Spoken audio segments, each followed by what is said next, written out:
Juhtus siis sparringu ajal trennis Master Keviniga sparrisime. Lihtsalt sammu hetkel käis plaks, purunes siis patella side.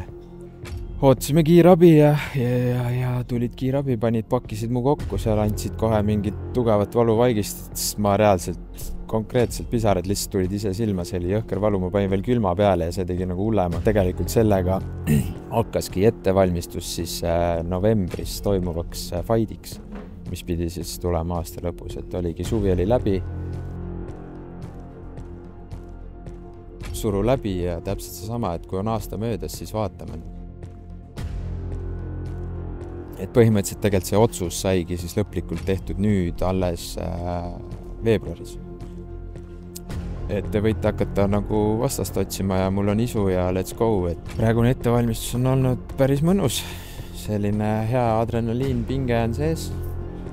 Tundsid nagu vabalt ennast, terav oli, mõnus. Alla 2 nädala. Korra ikka need rasked mõtted, raske nädal ka vaata või üldse see 2. Ja see ongi, see lõpp on mentaalselt raske. Aga siuke hea sportlik sabin, et ma nagu ikkagi olen selles keskkonnas olnud ja ma olen igatsenud seda ja äge, ma olen ise väga põnevil ja see on huvitav.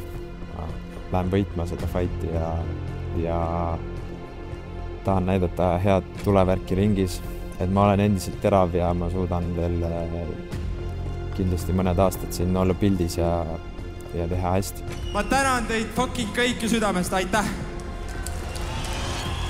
Aitäh, Henri Rootla!